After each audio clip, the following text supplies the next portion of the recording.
Hello friends, wild के पिछले chapter में हमने देखा था कि वेंगा खैन अकेला ही उस पेंगोवी के क्रू को पीटने के लिए आ गया था और उसकी हालत खराब थी, तब इसे बचाने के लिए आया था योंगजी। तो अब आगे क्या होगा? इस चैप्टर की शुरुआत में हम देखते हैं पेंगोवी का ये साथी चैन बताता है कि ये लड़का योंगजी ये भी वायरल हिट का ही साथी है। पहले ये सियोंगजिन के साथ ही काम करता था और इसका एक स्टडी यूट्यूबर वाला चैनल भी था। ये तो एकदम नर्ड है, बट मैंने सुना है कि इसकी हॉबी कराटे है। तो एक यहाँ पर बॉक्सर है और एक गाय यहाँ पर कराटे करना चाहता है। तो तुम्हें क्या लगता है कि हम इन दोनों से लड़ पाएंगे? ये तो हो रही था, इन दोनों ने ही सियोंगजिन को छोड़कर उस वी हिट को चुना था। ये दोनों हमसे लड़ने के लिए आए हैं। तब पैंगो वी कहता है कि ओ ऐसी बात है, लगता है वी हिट के पास बहुत सारे अनोइंग फ्रेंड्स है। हाई सोसियो ने सही कहा था, मैं इन्हें हराऊंगा, तुम लोग सब पीछे रहो। इसी बीच में हम देखते हैं पैंगो वी का दूसरा साथी ये जियानसू उठ जाता है और कहता है कि ओ मैं थोड़ी देर के लिए नींद ले रहा था। एक्चुअली ये योंगजी के पंच से थोड़ी देर के लिए बेहोश हुआ था। योंगजी कहता है कि ओ तो तुम हो वो जिससे मैं लड़ूंगा, हाँ तैयार रहो। तभी हम देखते हैं कि वेंगा खैन कहता है कि हे बिग हेयर गाय, तैयार रहो, मैं तुमसे लड़ने के लिए आ रहा हूँ। वेंगा खैन और पैंगो वी के बीच में लड़ाई शुरू हो जाती है। दोनों ही एक दूसरे को हिट कर रहे हैं।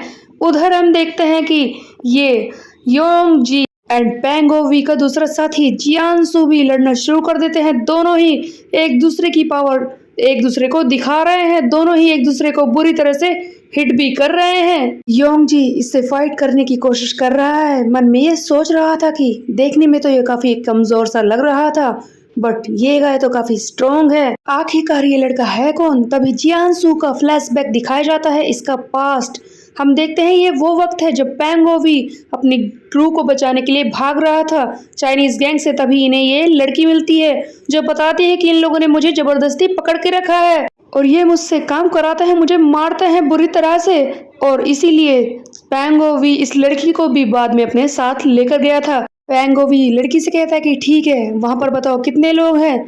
तब ये लड़की कहती है कि 20। हम देखते हैं कि 20 लोगों को खुद इस जियानसू ने अकेले ही पीट कर रख दिया था। इसकी हालत बहुत ही ज्यादा खराब थी, लेकिन ये अकेले ही इन सब से लड़ा और ये पूरी तरह से खून में लदा हुआ था। इसके शरीर पर कई जगहों पर चाकू भी लगे थे, लेकिन फिर भी ये खड़ा था, सीधा खड़ा था। इसे देखकर तो खुद पैंगो वी और इनके बाकी साथी हैरान थे। चैन कहता है कि पैंगो वी ये कैसे खड़ा है? तब पैंगो वी बताता है कि इस गाय को दर्द महसूस नहीं होता, जियानसू को दर्द नहीं होता है।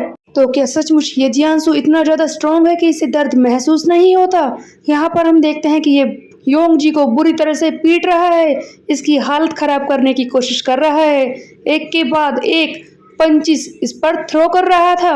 ऑफ कोर्स योंगजी भी अपने क्योकुशिन कराटे का यूज करने वाला था और हम देखते हैं कि एक के बाद एक मूव्स दिखाकर ये जियानसू को पीटने लगता है। अभी एक और फ्लैशबैक दिखाया जाता है जहाँ पर चैन पैंगो वी से कहता है कि ये जियानसू इसने अकेले 20 लोगों को पीट दिया, क्या ये हमसे ज्यादा स्ट्रॉन्गेस्ट है? तब पैंग जवाब देता है कि इसके खिलाफ लड़ते वक्त हमेशा सावधान रहना चाहिए। तुम्हें पता है ये कारपेंटर बनना चाहता था और इसके पास वो सारे टूल्स हमेशा होते हैं जिन्हें ये यूज कर सकता है। हम देखते हैं कि ये जियानसू अपने साथ कई सारे स्क्रू ड्राइवर पैर में रखे हुए हैं। ये कारपेंटर बनना चाहता था, इसीलिए ये टूल्स हमेशा इसके पास होते हैं। ये स्क्रू ड्राइवर से इस योंगजी पर वार करता है, एक स्क्रू ड्राइवर को इसके हाथ में घुसा भी देता है, फिर भी योंगजी इसका मुकाबला कर रहा है। जियानसू भी ये सब देखकर हैरान रह जाता है कि योंगजी अभी भी कैसे खड़ा है, इसके हाथ में स्क्रू ड्राइवर घुसा हुआ है लेकिन फिर भी ये दर्द को बर्दाश्त कर रहा था। तब योंगजी कहता है कि ये तो कुछ भी नहीं है, ये तो बस एक स्क्रैच है, वैसे भी एक बोर को मारने वक्त इससे भी ज्यादा चोट लग सकती है। और फिर हम देखते हैं क्योकुशिन कराटे की वो एपिक क्रिसेंट किक जिससे चोट खाकर एक ही बारी में इस जियानसू की हालत खराब हो जाती है। योंगजी एक के बाद एक किक्स परफॉर्म कर रहा है, पहले क्रिसेंट किक, फिर लो किक और उसके बाद कई सारी मूव्स क्योकुशिन कराटे की दिखाता है। जियानसू हैरान है, मुझे दर्द महसूस हो रहा है, मुझे यकीन नहीं हो रहा कि ये गाय इतना स्ट्रॉन्ग है। तुम्हें ये लगता था ना पैंगो वी उस वक्त कि मुझे दर्द महसूस नहीं होता, बट एक्चुअल में ऐसा नहीं था। उस वक्त मुझे चाकू से दर्द तो हुआ था, लेकिन वो सब मैंने इंड्योर किया था।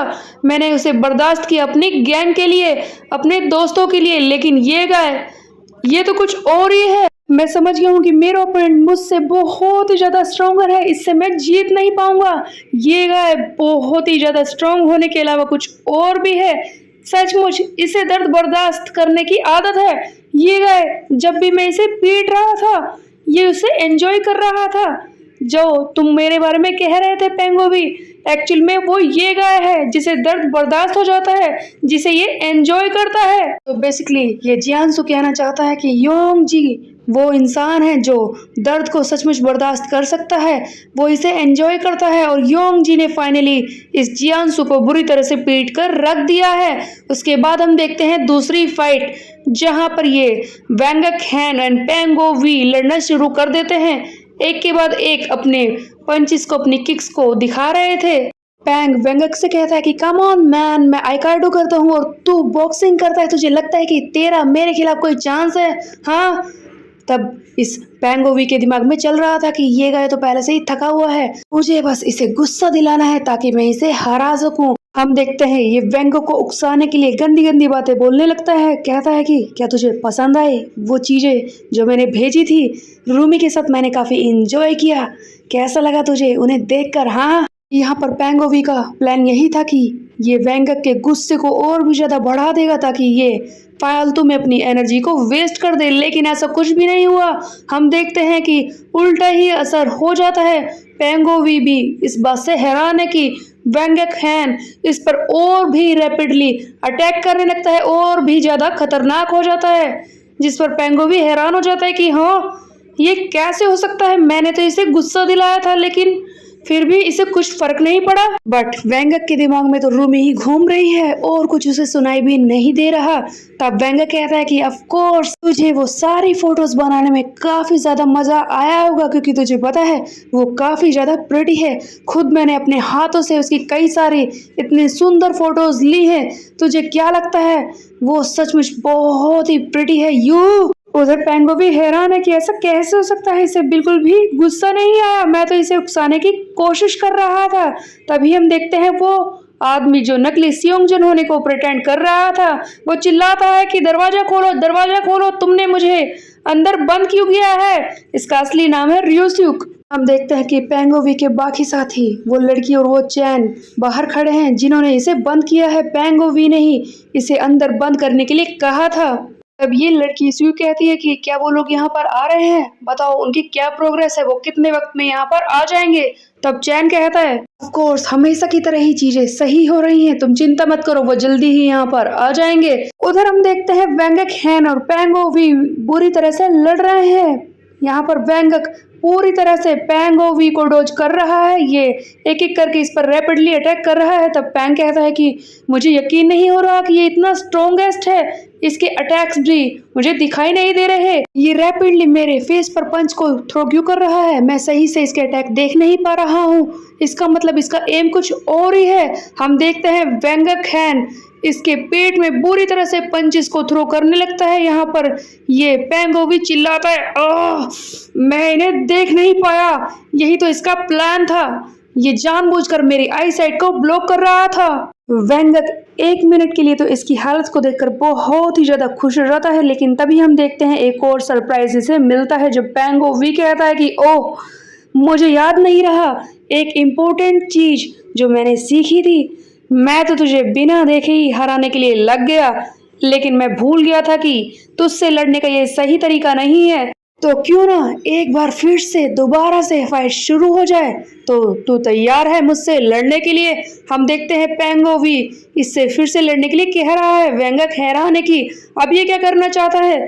तभी एक फ्लैशबैक दिखाया जाता है जहां पर पेंगोवी बता रहा है जब मैं छोटा था ये गैंग और ये सारे लोग मुझे बहुत ही ज़्यादा डराते थे, मैंने चोरी की थी, हाँ मैंने इन लोगों से चोरी की थी, बट मुझे तो पता ही नहीं था कि ये गैंगस्टर है।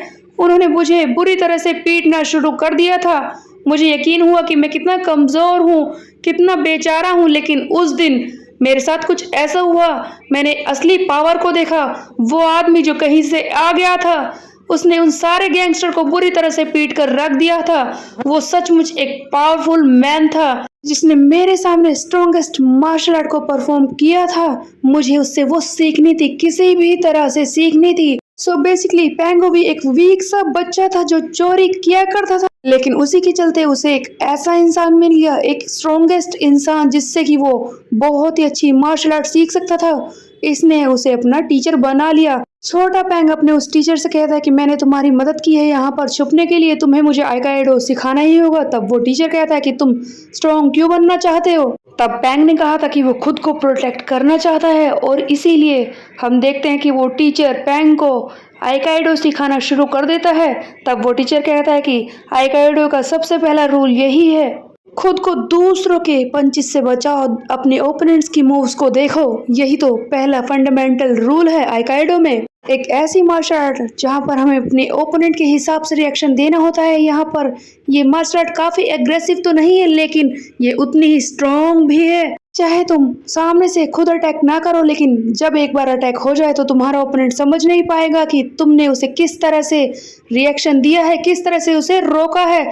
ऑफ कोर्स तुम्हें इसके लिए हार्ड ट्रेनिंग लेनी होगी, अपने मसल्स को किसी भी तरह से रिलैक्स करना, यही तो सबसे पहला रूल है, ताकि तुम्हारे मोशंस तुम्हारे अंदर सही तरीके से आकर वो रिएक्शन दे सके, अपने ओपोनेंट्स को पीट सके। इस तरह से हम देखते हैं कि पैंग ने आइकाइडो सीखा था एक ऐसे इंसान से जिसने बचपन में इसकी जान बचाई थी। और हम देखते हैं यहाँ पर पैंगो वी और वेंगक हैन की लड़ाई फिर से शुरू हो जाती है। वेंगक को लगता है कि मैं इसे आसानी से हरा दूंगा क्योंकि इसे पहले भी मैं पीट चुका हूँ, लेकिन जैसे कि इस पैंग के टीचर ने इसे समझाया था कि अपने ओपोनेंट पर अटैक करते वक्त तुम्हें ज्यादा पागल नहीं होना है, पहले देखना है कि वो किस तरह से अटैक करते हैं और फिर कामली उन अटैक्स को समझकर रिएक्ट करना है। हम देखते हैं पैंग भी यही कर रहा था। इसने वेंगक के हाथ को पकड़कर इस पर रिस्ट लॉक लगाया था, इसे उठाकर बुरी तरह से पटक रहा था और अब इसके हाथ को मरोड़कर इसने बुरी तरह से घायल भी कर दिया है। तो क्या सचमुच वेंगक हैन हार जाएगा? ऑफ कोर्स वेंगक इतनी जल्दी नहीं हारने वाला। वो किसी तरह से खुद को बचाता है और इस पैंग पर अटैक करता है और कहता है कि मुझसे दूर रहे, मेरा हाथ छोड़ तू। उसके बाद हम देखते हैं पैंगो वी फिर से अटैक करना शुरू कर देता है। हम देखते हैं पैंगो वी इस वेंगक हैन को लो स्पिनिंग किक मारता है और कहता है कि क्या हुआ, कैसा लग रहा है, क्या तेरा सर दुख रहा है या फिर शायद तुझे दिखाई नहीं दे रहा है? मेरे जूतों का ये सोल काफी ज्यादा स्ट्रॉन्ग है, मुझे पता है तुझे दिखाई नहीं दे रहा है। तभी हम देखते हैं वेंगक हैन कहता है कि ओ मैं क्या करूं, मुझे सचमुच कुछ दिखाई नहीं दे रहा, खून मेरी आंखों में आ रहा है, मेरी आईसाइट ब्लॉक हो चुकी है, मुझे कुछ और ही करना होगा। उधर पैंग इस पर बुरी तरह से वार कर रहा है, एक के बाद एक रैपिड अटैक कर रहा है जिन्हें वेंगक हैन देख नहीं पा रहा। वेंगक की आंखें तो बंद है, लेकिन फिर भी ये इस पैंग के अटैक्स को समझने की कोशिश कर रहा है। फिर हम देखते हैं कि ये सेंस करने की कोशिश करता है पैंग की इन मूव्स को, आंखों को बंद करके जिस तरह से अपने ओपोनेंट के कदमों को सुनकर उनके अटैक्स को समझकर इंस्टिंक्ट के साथ लड़ाई करते हैं, वैसे ही यहाँ पर वेंगक हैन भी कर रहा था। पैंग हैरान हो जाता है कि ऐसा कैसे हो सकता है, ये तो देख भी नहीं पा रहा, इसने मेरे अटैक को कैसे देखा। तभी हम देखते हैं कि एक फ्लैशबैक दिखाया जाता है जहाँ पर जुलियन सेंटर के इस चंगी बॉक्सिंग टीम का ये कोच, जो वेंगक का भी कोच है, वो कहता है कि ये जेल ऐसी एरिना है जहां पर सारे ओपोनेंट्स हमसे चीटिंग करने को तैयार रहते हैं, कोई भी किसी भी तरह से वार कर सकता है, तब भी ये वेंगक हैन हमेशा जीता है। उसका एक ही सीक्रेट है, उसकी इंस्टिंक्ट, जिसे ये फॉलो करता है। अगर इसकी आंखें बंद भी हो तब भी ये अपने ओपोनेंट्स के अटैक को समझ सकता है। हम देखते हैं अचानक से वेंगक फिर से वार करता है, तभी कोई इसके अटैक को आकर रोक लेता है। ये योंग जी होता है जो कहता है कि तुमने उसे हरा दिया है। हम देखते हैं पैंगो भी पिट चुका है, हार चुका है। जो काउंटर इस वेंगक ने मारा था एक ही बारी में, इसकी हालत खराब हो गई और ये नीचे गिर गया था। फाइनली ये हार चुका है। उसके बाद हम देखते हैं कि योंग जी होबिन से बात करता है और कहता है कि मैंने यहाँ पर आकर सब कुछ संभाल लिया है, हम दोनों ने मिलकर यहाँ पर 2 गाइस को पीट दिया है, लेकिन यहाँ पर ऐसा लगता है कि और भी लोग आने वाले हैं। होबिन तुम्हें यहाँ पर जल्दी से पहुँचना होगा, बहुत सारे लोग ऐसे हैं जिन्हें तुम्हें देखना है, तुम्हें यहाँ पर जल्दी से पहुँच कर मेरी मदद करनी होगी। और तब ये योलन कहती है कि वेंगक भी वहीं पर है ना, मैं उसे मार दूंगी, वो मुझे बिना बताए वहां पर गया क्यों। उसके बाद हम देखते हैं कि क्या तुम दोस्तों को फोन कर रहे हो, वेंगक कहता है। तब योंग जी कहता है कि बहुत ज्यादा नॉइस हो रही है, मैं फोन रख रहा हूँ। उसके बाद हम देखते हैं पैंगो वी के दोस्त वेंगक एंड योंग जी से कहते हैं कि जाओ जल्दी से उन्हें बुलाओ क्योंकि तुम्हें बहुत ज्यादा जरूरत पड़ने वाली है। हम देखते हैं योंग जी फिर से होबिन से बात करता है और कहता है कि तुम्हें यहाँ पर जल्दी से आना होगा क्योंकि बहुत सारे लोग यहाँ पर है। ऐसा लगता है कि इन लोगों ने अपने काफी सारे लोगों को फोन करके यहाँ पर पहले ही बुला लिया है। बैंगक और मैं किसी तरह से इन लोगों को थोड़ी देर के लिए यहाँ पर संभाल कर रखने की कोशिश करते हैं। हम जितना हो सके इन्हें पीट देंगे, लेकिन तुम्हें भी यहाँ पर जल्दी आना होगा। उसके बाद हम देखते हैं एक और कार यहाँ पर आकर रुकती है। आसपास बहुत सारे गैंगस्टर आ चुके हैं और फिर हम देखते हैं कि फाइनली ऐसा इंसान आ जाता है जिसे देखकर सब घबराने लगते हैं। खुद जिनहो ली यहाँ पर पहुंच चुका है, जिसे देखकर वेंगक हैन एंड योंग जी दोनों ही हैरान रह जाते हैं। फिर जिनहो ली इन्हें धमकाता है कि तुम लोगों ने अपनी औकात से कुछ ज्यादा ही बाहर कर दिया है, जितना तुम लोगों से खाया नहीं जाता उससे ज्यादा तुमने मुंह में क्यों ले लिया। You let's find out in next chapter. तब तक के लिए मेरे चैनल को सब्सक्राइब करें, बेल के बटन प्रेस को मिलता है। Bye bye.